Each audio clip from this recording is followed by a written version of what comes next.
갈보리 성가대의 귀한 찬양 감사합니다. 하나님께서 기뻐 받으신 줄 믿습니다. 성경을 보면 예수님의 어린 시절에 관한 이야기는 누가복음 한 곳에만 기록되어져 있습니다. 예수님께서 12살 되었을 때 요셉과 마리아와 함께 성전에 올라가셨습니다. 예수님이 사시던 마을 사람들과 함께 하는 여행이었는데 돌아오는 길에 그만 예수님은 성전에 머물러 계셨지만 예수님의 부모였던 요셉과 마리아는 예수님이 자신들과 함께 동행하는 줄로 알고 착각을 하였죠. 그와 같은 시간이 한두 시간 지난 것이 아니라 하루 정도 시간이 지났습니다. 아들을 잃어버리고 하루 시간을 모른 채 지났다는 것, 어쩌면 조금은 이해하기 힘든 일이지만 그래도 아들이 함께 하는 줄 알고 그렇게 왔는데 함께 하지 않았죠. 그래서 다시 오던 길을 돌아서 사흘길 동안이나 살펴 올라가 보니까 예수님은 성전에 계셨다라고 말씀해 주고 있습니다. 예수님의 부모가 예수님을 잃어버리고도 예수님이 자신과 함께 하는 줄로 착각하였던 것 같이 어쩌면 저희들도 예수 그리스도를 믿는 사람들로서 때로는 예수님을 잃어버리고도 자신들이 예수님과 함께하고 있다라는 착각하는 경우들이 종종 있다라는 겁니다. 신앙인으로서 예수 그리스도를 잃어버린다는 것은 어쩌면 가장 심각한 문제가 아닐 수 없습니다. 그런데 종종 저희들은 예수님을 잃어버립니다. 그런데 중요한 것은 자기가 예수님을 잃어버리고도 잃어버린 줄 모른다는 것이지요. 그리고 예수님이 나와 함께 동행한다라고 착각하며 살아간다는 겁니다. 어쩌면 이런 착각이 오늘을 살아가는 저와 성도님들 삶 가운데 있는 모습은 아닌지 한번 돌아보시는 저와 성도님들의 삶이 될 줄 믿습니다. 예수님께서 여러분의 마음과 생각과 행동 가운데 여러분들 삶 속에 과연 함께 계신가? 내 삶 가운데 함께 계실까? 오늘은 어린이 주일로 지키고 있습니다. 또 이번 주 중에는 어버이날이 있죠. 5월은 가정의 달이라고 이야기합니다. 부모와 자식의 이야기를 통해서 또 함께 또 하나님의 은혜를 나눠가는 시간이 될 줄 믿습니다. 예배소서 6장 4절 말씀에 보면 저희들이 잘 아는 말씀이 있죠. 같이 한번 읽어보겠습니다. 함께 읽겠습니다. 아비들아 너희 자녀들을 노엽게 하지 말고 주의 교훈과 훈계로 양육하라. 여기서 노엽게 하지 말라라고 이야기합니다. 감정적으로 자녀들을 폭발시키지 말라는 뜻도 있지만 또 부모의 입장에서 자녀들을 노엽게 하지 않기 위해서는 이 두 가지가 필요하다라고 이야기하죠. 주의 교훈과 훈계로 양육해야 된다라고 말씀해 주고 있습니다. 주의 교훈과 훈계라는 것은 헬라적인 의미로 교훈이란 말은 징계를 한다, 연단을 한다, 단련시킨다, 강하게 질책한다라는 의미가 담겨져 있습니다. 반대로 훈계라는 말은 조금 부드럽게 타이른다, 그런 뜻을 담겨져 있습니다. 부모들이 자녀들을 잘 키우려면 이 두 가지가 잘 조화를 이루어야 된다라고 이야기합니다. 교훈과 훈계, 이 두 가지가 잘 조화를 이루어야 한다라고 이야기합니다. 강하게 할 때는 때로는 강하게 하고 또 부드럽게 할 때는 부드럽게 하는 이 두 가지가 조화를 잘 이루어 나가야 합니다. 오늘날 우리 부모님들이 무엇을 못하냐면 교훈은 못하고 훈계는 잘한다는 겁니다. 아이들이 결정적인 순간에 잘못을 하면 훈계, 정신을 바짝 차리도록 눈물이 쏙 빠지도록 혼을 내야 되는데 그렇지 못하다는 겁니다. 아이들이 잘못을 해도 그냥 타이른 식으로 훈계를 하고 맙니다.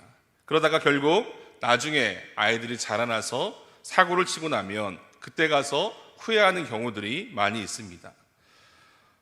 한국에 오늘 살아가는 우리 부모님들만 그런 것이 아니라 몇천 년 전에도 그런 부모들이 많았습니다. 대표적으로 이 사무엘상 2장에 나오는 엘리 제사장이 그렇습니다. 엘리 제사장은 이 자녀를 훈계, 잘 타이르긴 했지만 교훈, 강하게 질책하지는 못했습니다.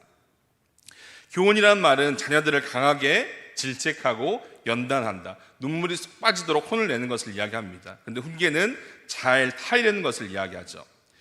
엘리 제사장에게 홈리, 비느하스라는 두 아들이 있었습니다. 이 대제사장으로서 제사장의 아들이 그 직분을 가지고 조금은 포악한 악을 행하는 모습이 나타났습니다.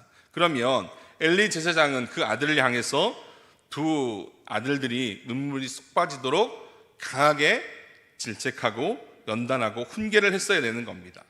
그런데 사무엘상 2장 24절 말씀에 엘리가 그 아들들에게 뭐라고 이야기하냐면 그렇게 이야기하는 겁니다. 내 아들들아, 그리하지 말라. 내게 들리는 소문이 좋지 아니하리라. 너희가 여호와의 백성으로 범죄하게 하느노다 라고 그렇게 말했습니다. 엘리의 제사장 두 아들 홈리와 비느하스가 제사장의 아버지의 직분을 이용해서 잘못을 하고 있는데 아버지 제사장 엘리가 그 아들들 향해서 이야기하는 겁니다. 내 아들들아, 그리하지 말라. 끝. 이러고 끝난 겁니다. 교훈은 못하고 훈계만 하니까, 잘 타이르니까 나중에 홈리와 비느하스가 더 악을 행하다가 결국 어떻게 되느냐? 하나님의 심판을 받게 되는 겁니다. 사무엘상 3장 13절 말씀에 그렇게 말씀해 주고 계시죠. 내가 그의 집을 영원토록 심판하겠다고 그에게 말한 것은 그가 아는 죄악 때문이니 이는 그가 자기 아들들이 저주를 자청하되 금하지 아니하였음이라라고 말씀해 주고 있습니다. 하나님 앞에서 부끄러운 짓을 하는데 부모들이 교훈을 하고 훈계를 하지 못했기 때문이죠. 홈리와 비느하스 두 아들들이 부끄러운 일을 하는데 부모인 엘리 제사장은 교훈을 하지 않습니다. 연단, 징계를 하지 않습니다. 그냥 좋은 말로 훈계하고 타이르고 말았습니다. 근데 저희들이 자녀를 양육하는데 이 교훈과 훈계, 이 두 가지가 필요하다라고 말씀을 주셨습니다. 결정적인 순간에는 연단도 징계도 해야 하는 것입니다. 잠언에 보면 자녀들에 대한 교육이 너무나 잘 나와져 있죠. 자식들이 잘 되기를 원하는 부모님들은 이 잠언을 한 100번만 읽어도 자녀를 잘 키울 수 있다라고 그렇게 이야기를 합니다.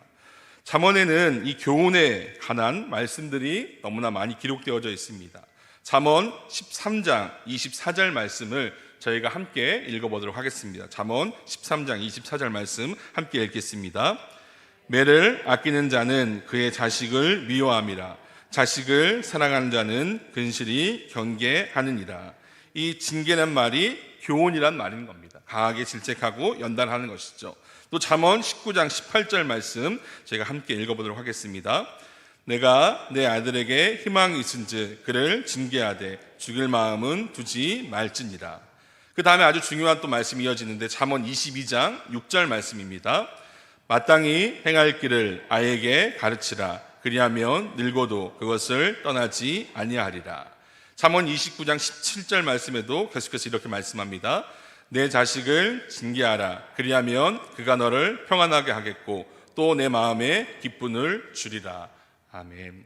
자식을 징계하고 교훈하면 무엇을 준다라고 하냐면 평안과 기쁨을 준다라고 말씀하고 있습니다. 왜 엘리 제사장은 아들들을 제대로 교육을 못 시켰냐? 여러 가지 이유가 있겠지만 어려서부터 교육을 제대로 시키지 못했던 것입니다. 자녀들을 교훈과 훈계로 양육하는 것도 중요하지만 어릴 때부터 청소년 시기에 제대로 가르쳐야 합니다. 아이들이 그 마음이 굳어지기 전에 제대로 가르쳐야 하는 것입니다. 어릴 때 가르치지 못한 것이 어쩌면 엘리 제사장의 또 하나의 비극이었던 것입니다. 그래서 저희들이 기억해야 할 것은 이 교훈과 징계로 가르치는데 아이들이 어릴 때, 청소년 시기일 때 교훈하고 징계해야 한다는 것입니다. 우리 자녀들이 지금 배운 것이 평생 남아 있습니다. 우리 자녀들이, 우리 아이들이 지금 이 세상의 욕심, 이기심, 자기만을 위하는 방법을 익힌다면 나중에 자라서도 자신의 욕심만을, 이기심만 가지고 살아갑니다. 하지만 지금 우리 아이들이 이 교훈과 훈계를 통해서 잘 자라나면 그들이 하나님의 다음 세대를 이끌어 나가는 일꾼이 되어진다는 것이지요. 지금 우리 자녀들에게 하나님에 대해서 가르쳐야 한다는 겁니다. 무엇보다 부모님이 본을 보이는 것이 중요합니다. 부모님들이 새 집, 새 자동차, 새로운 것, 이런 것을 중요하게 여긴다면 우리 아이들이 자라나서 물질보다 더 중요한 것이 있다는 것을 어떻게 믿을 수 있을까요? 부모님들이 조그만 환난을 만나 고통스러워하고 힘들어하고 괴로워하면 그럴 때 아이들이 자라서 환난 날에 하나님께서 나의 피난처라는 것을 어떻게 고백할 수 있을까요? 부모가 날마다 다른 사람들에게 적대감을 가지고 날마다 비판하면서 사랑하지 않는데 나중에 아이들이 자라서 이 사랑의 기쁨을 어떻게 알 수 있을까요? 오늘 이 시간 하나님이 주시는 은혜로 자녀들을 순종과 공경을 배우고 또 부모님들은 이 교훈과 훈계를 통해서 자녀들이 잘 자라게 될 때 나중에 커서 환난과 어려움을 만나도 그것이 하나님이 주시는 것으로 감사하고 그 능력이 하나님이 주시는 힘으로 이겨나가게 될 줄 믿습니다. 우리 아이들이 아무리 좋은 환경 속에서 공부하고 교회 와서 말씀 듣고 하지만 우리 아이들이 가장 닮고 싶은 사람은 바로 부모님들입니다. 오늘 본문의 말씀에 이 사랑은 오래 참고 온유하며 무례히 행치 않는 것이라고 성경은 저희들에게 말씀해 줍니다. 근데 저희들은 이제 오래 참지 않습니다. 때로는 온유하지도 않습니다. 또 무례합니다. 그리고 매사가 폭력적입니다. 사랑은 자기 유익을 구하지 않는 것이라고 성경은 저희들에게 말합니다. 그러나 저희들은 매우 이기적이죠. 남편과 아내, 부모와 자식 모두가 자신의 입장에서만 다른 사람의 입장에서 생각하지를 않습니다. 사랑은 악한 것을 기뻐하지 않는 것이라고 성경은 오늘 말씀해 주고 있습니다. 그러나 저희들은 때로는 악한 것을 두려워하지를 않습니다. 겁없이 많은 죄를 짓습니다. 그리고 이 사랑을 잃어버린 채 살아간다는 겁니다. 오늘 어린이 주일 또 가정의 달을 맞이해서 이 사랑은 무례히 행하지 않는 것이라고 말하지만 저도 때로는 부모님에게 참 무례히 행하는 아들로 자라났습니다. 저는 고등학교 때부터 기숙사 생활을 했습니다. 제가 대안학교를 나와서 고등학교 때부터 기숙생활을 했는데 부모님과 고등학교 때부터 이제 떨어져 지내는 삶을 살았습니다. 근데 제가 당시 고등학교 2학년 때 저희 아버지가 저의 담임 선생님이셨습니다. 고등학교 2학년 한참 놀고 싶고 한참 이제 반항기가 많던 시절이죠. 근데 이제 아버지를 생각하면 담임 선생님 아버지를 생각하면 그래도 몇 번이고 참아야 했고 참아야 하는데 그러다가 하루는 이제 참지 못하고 사고를 쳤습니다. 친구들하고 하루는 이제 머리를 쌩노랗게 염색을 하고 학교를 갔습니다. 아마 그 모습을 본 아버지는 큰 충격이 있었겠죠. 아버지 성격으로는 당장에 데리고 가서 미장원에 데려가서 아마 까맣게 염색을 시키는 게 아버지의 성격이셨을 겁니다. 그런데 한동안 아무 말이 없으셨습니다. 이런 일들이 비일비재했습니다. 때로는 그 당시에는 남학생들도 귀걸이를 하는 게 유행이어서 귀걸이를 하고 학교를 갔더니 아버지 성격이면 당장에 귀걸이를 빼고 그 자리에서 바닥에 집어던질 것 같으셨는데 한동안 또 아무 말이 없으셨습니다. 한참 반항기가 있고 한참 청소년 시기 때 그런 모습으로 아버지 앞에 참 무례히 행치 않는 모습으로 나타났죠. 사진 한 장을 보여드릴 텐데요. 밥은 먹었니라는 책입니다. 이 책은 저희 아버지가 쓰신 책인데 아버지께서 저희 3녀 1남 저희 누나가 셋인데 자녀들에 대한 육아일기를 쓰셨습니다. 아마 지금도 쓰고 계시고 저희 아이들에 관한 육아일기도 쓰고 계실 텐데 이 책을 제가 소개해드린 이유는 이 책에는 이제 저희들이 자랐던 육아일기들이 아이들이 자랐던 모습들이 다 기록되어져 있는데 이 책이 출간될 때가 2001년 한 20년이 지났으니까 지금은 찾을래야 찾을 수가 없습니다. 제가 유일하게 한 권 제 책꽂이에 가지고 있는데 이 책은 이제 찾아볼 수 없어서 저에 대한 거기에 보면 기쁜 일도 있지만 아들이 사고 쳤던 이야기들도 다 기록되어져 있어서 지금은 찾을 수가 없어서 지금 보여드립니다. 근데 그런 모습으로 물에 향하는 모습으로 때로는 아버지 모습 앞에 나타나는데 어느 날 아버지가 쓰신 그 책 육아일기에 보면 아버지가 썼던 일기 내용 중에 이런 내용이 있었습니다. 도저히 납득이 되질 않는다. 잠이 오지 않는다. 아들 일신이가 얼마나 하고 싶었을까? 그 하고 싶은 것을 얼마나 참고 미루고 망설이다가 하다가 참지 못하고 이제야 하게 되었을까? 그 참았던 것이 누구를 위해서 참았을까? 선생인 나를 위해 그동안 잘 참아 주었는데 나도 아들을 위해 말하고 싶지만 아들이 나를 위해 참아 주었던 만큼 나도 아들을 위해서 참아 주리라. 그리고 몇 달 뒤에도 귀걸이를 하고 염색을 하고 있을지라도 그것이 설령 납득이 되질 않아도 설득을 해야지 명령은 하지 않겠다. 설령 귀걸이 하는 것이 나쁜 일이라고 해도 그것보다 나쁜 일은 아들이 납득되지 않았는데 그것을 떼게 하는 것이다. 그것이 더 나쁘다라고 그렇게 쓰여 있었습니다. 결국은 아버지의 그런 무례행치 않는 행동이 있었기에, 아버지의 오래 참음이 있었기에, 이 사랑은 오래 참는 것이기에 결과적으로 아버지의 오래 참음으로, 아버지의 오래 무례행치 않음으로 저는 조금은 새로운 모습으로 변화되었던 것입니다.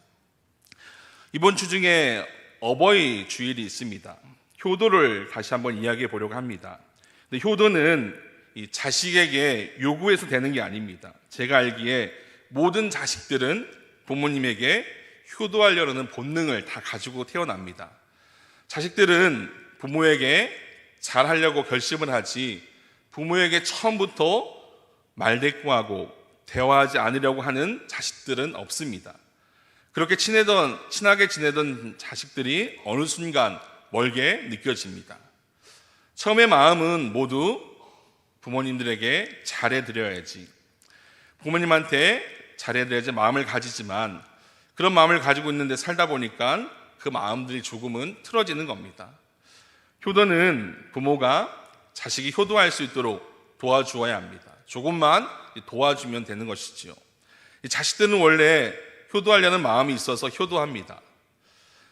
효도를 받을 줄을 또 알아야 한다는 겁니다. 자식들이 효자가 되도록, 효자는 부모가 만든다는 말이 있습니다.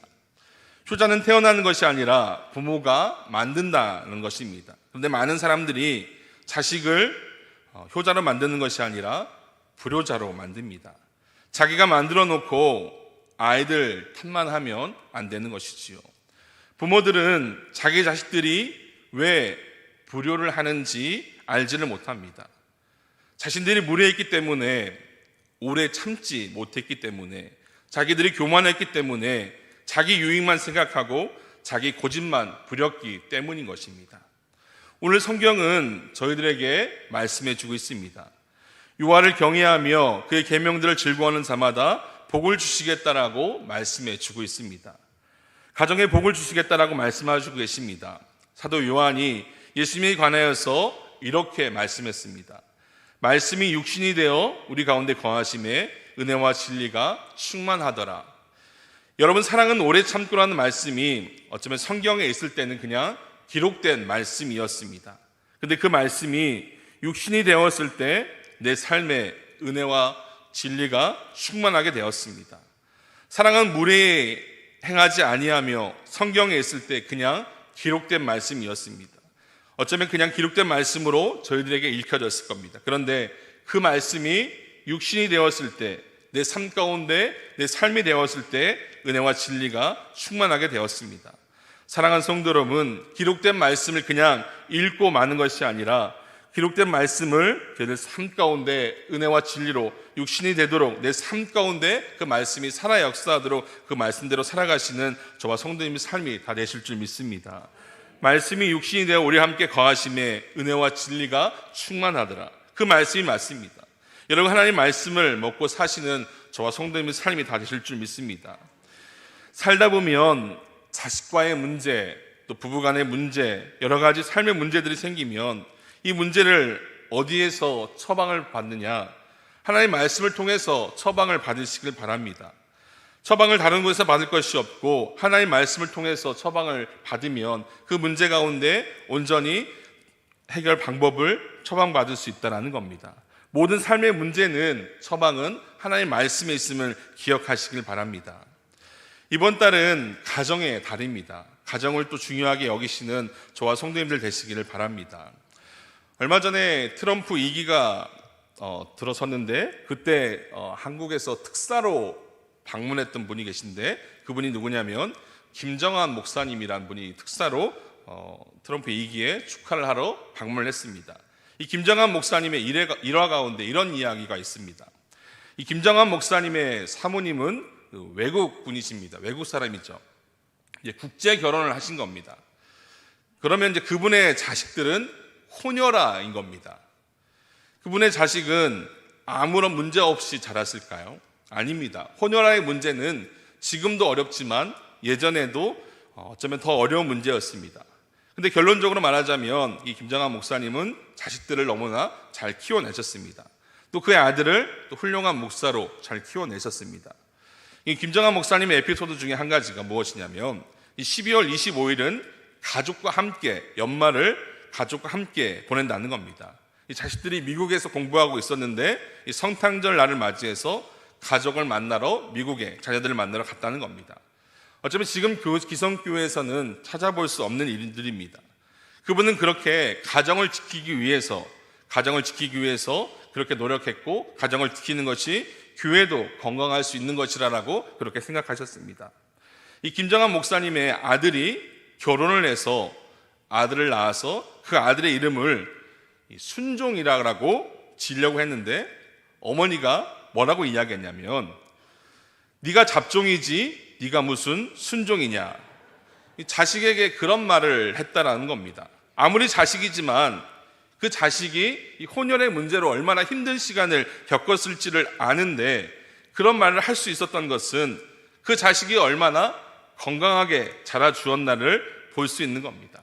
그 목사님이 가정을 지키려는 마음이 있었기 때문에 그 자식을 향해서 자신의 이익을 구하지 않고 무례히 행치 아니하고 참아 주었기에 건강한 가정을 이루어 나갈 수 있다라고 말씀해 주고 있습니다. 사랑하는 노원교회 우리 성도님들, 우리 부모님들은 이런 부모님들이 다 될 줄 믿습니다. 자식에게 무례히 행하지 않고 사랑받고 존경받고 인정받고 효도받을 수 있는 저와 성도님들이 다 되실 줄 믿습니다. 그러기 위해서 시간도 마음도 투자하고 그러므로 건강한 가정의 복을 누리시는 우리 로건의 모든 성도님들이 다 되실 줄 믿습니다.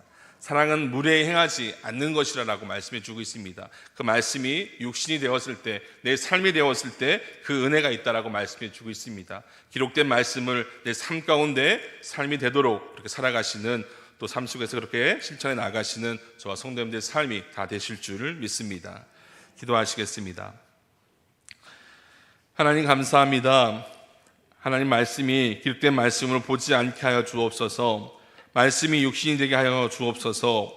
사랑은 오래 참고 이 말씀이 육신이 되어 은혜와 진리가 충만하게 하시고, 사랑은 무례히 행치 아니하며 이 말씀이 육신이 되어 말로 다할 수 없는 은혜 충만한 삶을 누리는 저와 성도님의 삶이 될 수 있도록 인도하여 주시옵소서.